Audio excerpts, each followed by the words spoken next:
Alright, good morning, good afternoon, good evening, depending on the time you are watching the video.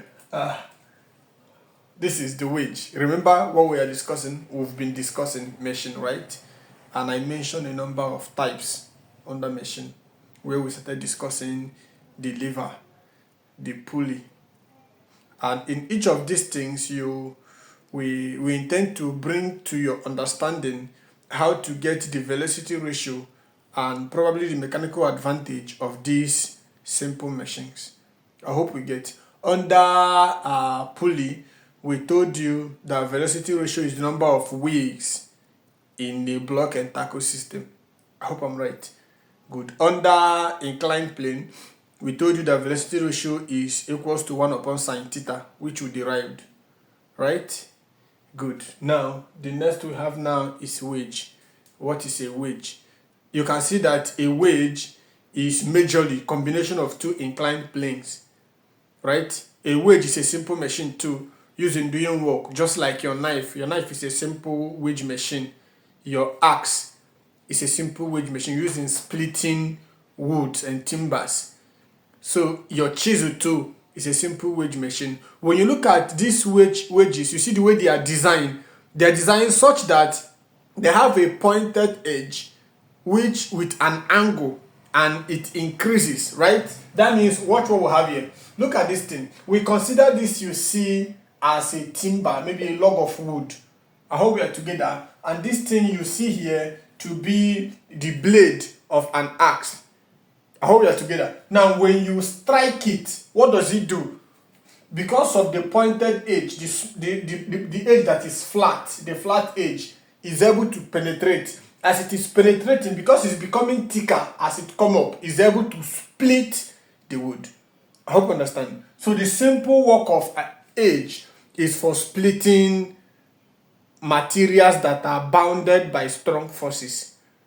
I hope we are right. Now, how do we find velocity ratio of this system, or probably the mechanical advantage? Now, if we consider to neglect frictional forces, you will believe with me, watch. From here to here, we consider it to be the thickness of the wedge, right? And from here to here is the length of the wedge, which is the slanted height. So we'll call from here to here, we'll use x1 to represent it. So let's agree that x1 is equals to it. Is equals to anything. Should we use t? Let's use L.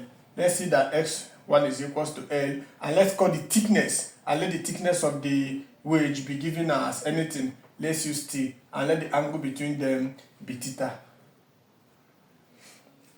The smaller the angle, the bigger the mechanical advantage. The slimmer the wedge, the bigger the mechanical advantage.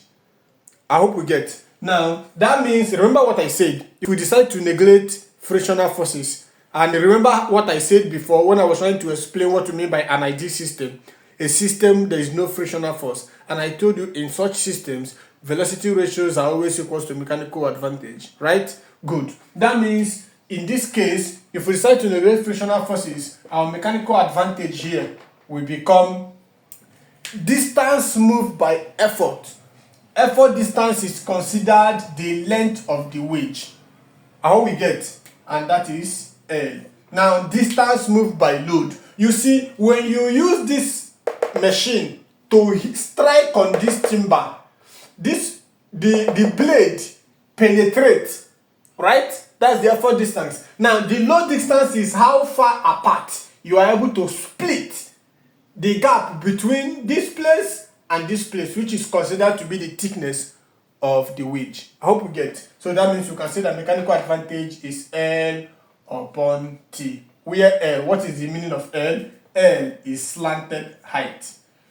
Slanted height of the edge, of the wedge. Then what is T? T is thickness. Thickness of the wedge.